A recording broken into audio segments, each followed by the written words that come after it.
ശബരിമല സ്വർണ്ണമോഷണ കേസിൽ പ്രതി ഉണ്ണികൃഷ്ണൻ പോറ്റിക്ക് ഉപാധികളോടെ ജാമ്യം. സംസ്ഥാനം വിട്ടുപോകരുത്, സാക്ഷികളെ സ്വാധീനിക്കരുത്, തെളിവ് നശിപ്പിക്കരുത് തുടങ്ങി കർശന ഉപാധികളോടെയാണ് ജാമ്യം അനുവദിച്ചത്. വിവരങ്ങളുമായി രാജ്കുമാർ ചേരുകയാണ്. രാജ്കുമാർ, മുൻപ് മറ്റൊരു കേസിൽ പോറ്റിക്കെതിരെ പോറ്റി പ്രതിയായ മറ്റൊരു കേസിൽ ജാമ്യം അനുവദിച്ചിരുന്നു. ഇതിപ്പോൾ രണ്ടാമത്തെ കേസിലാണോ? അങ്ങനെയാണെങ്കിൽ ഈ ശബരിമല സ്വർണ്ണമോഷണ കേസിൽ പ്രതിയായിട്ടുള്ള ഉണ്ണികൃഷ്ണൻ പോറ്റി ജയിൽ മോചിതനാകുമോ?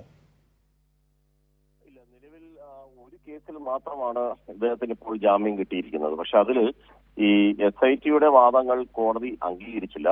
കോടതി പറഞ്ഞത് സ്വാഭാവികമായ ജാമ്യത്തിന് ഉണ്ണികൃഷ്ണൻ പോറ്റിക്ക് അവകാശമുണ്ട്, പ്രതിക്ക് അവകാശമുണ്ട്. 90 ദിവസത്തിനകത്ത് കുറ്റപത്രം സമർപ്പിക്കാൻ കഴിയാത്തതാണ് ഇപ്പോൾ ജാമ്യം നൽകാനുള്ള ഇതിലേക്ക് വഴിതെളിച്ചത് എന്ന് കോടതിയുടെ ഉത്തരവിൽ തന്നെ പറയുന്നുണ്ട്. ജാമ്യമാണെങ്കിൽ 9 ഉപാധികളോടെയാണ്. അതായത് പത്തനംതിട്ട ജില്ലയിൽ പ്രവേശിക്കരുത്, കേരളം വിട്ടു പോകരുത്, അന്വേഷണത്തെ ബാധിക്കുന്ന തരത്തിൽ ഇടപെടരുതെന്ന് കോടതി പറയുന്നു, സാക്ഷികളെ സ്വാധീനിക്കരുത്, തെളിവ് നശിപ്പിക്കരുത്, ഇവയൊക്കെയാണ് ഉപാധികൾ. ഈ പ്രോസിക്യൂഷൻ റിപ്പോർട്ടിനെ ഗൗരവമായി കാണുന്നുവെന്നും കോടതി പറയുകയും ചെയ്തിട്ടുണ്ട്. സ്വാഭാവികമായ ജാമ്യം പ്രതിയുടെ അവകാശമെന്നാണ് ഇക്കാര്യത്തിൽ കോടതി ചൂണ്ടിക്കാട്ടിയത്. മാത്രമല്ല, ഈ കർശന ഉപാധികൾക്കൊപ്പം പാസ്പോർട്ട് SITക്ക് കൈമാറി എന്ന സത്യവാങ്മൂലം കൂടി നൽകണം. രാജ്കുമാർ, അപ്പോൾ ഉണ്ണികൃഷ്ണൻ പോറ്റിക്കെതിരെ ചുമത്തിയ കേസുകളിലെല്ലാം അതിലൊരു വ്യക്തതയ്ക്ക് വേണ്ടിയാണ് ചോദിക്കുന്നത്. എല്ലാ കേസുകളിലും അയാൾക്ക് ജാമ്യം നേടാനായോ? ഇല്ല. ഇനി അതായത് ഈ ആദ്യത്തെ കേസ് കട്ടളപ്പാളി കേസിനകത്താണ് നിലവിൽ ജാമ്യം. ഇനി ദ്വാരപാലക ശില്പങ്ങളുടെ കാര്യത്തിനകത്ത് ഇനിയും 3 ആഴ്ച കൂടി SIT സംഘത്തിന് സമയമുണ്ട്.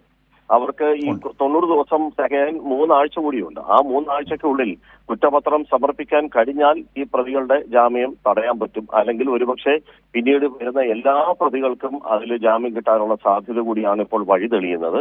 അത് ഒഴിവാക്കാൻ ഇടക്കാല ഒരു കുറ്റപത്രമെങ്കിലും സമർപ്പിക്കണമെന്നുള്ള ഒരു ആഗ്രഹത്തിലാണ് SIT ഉള്ളത്. അവർ അതിനുള്ള നീക്കം ആരംഭിച്ചു എന്നുള്ളതാണ് ഇന്ന് പ്രോസിക്യൂഷൻ കോടതി അറിയിച്ചത്. ശരി, ഇപ്പോൾ കാര്യം വ്യക്തമായിട്ടുണ്ട്. രാജ്കുമാർ അക്കാര്യങ്ങൾ വളരെ വിശദമായി തന്നെ സൂചിപ്പിച്ചു. ഒരു കേസിൽ ജാമ്യം ലഭിച്ചു, അത് 90 ദിവസത്തിനുള്ളിൽ കുറ്റപത്രം അന്വേഷണത്തിലിരിക്കെ കുറ്റപത്രം നൽകണം എന്നുള്ള ഒരു സാഹചര്യമുണ്ട്. ആ 90 ദിവസത്തിനുള്ളിൽ കുറ്റപത്രം നൽകാൻ കഴിയാതെ വന്നാൽ അത് തന്നെ പ്രതിക്ക് ജാമ്യം ആവശ്യപ്പെടാനുള്ള, അങ്ങനെ ഒരു ഹർജി നൽകാനുള്ള അവകാശമായി, നിയമപരമായ അവകാശമായി മാറുന്നു, അല്ലെങ്കിൽ അർഹത എന്ന നിലയ്ക്ക് വരുന്നു. ആ ഗ്രൗണ്ട് ഉപയോഗിച്ച് നീങ്ങിയ കേസിലാണ് ഇപ്പോൾ കോടതി ജാമ്യം നൽകിയിട്ടുള്ളത്, കർശന വ്യവസ്ഥകളോടെ.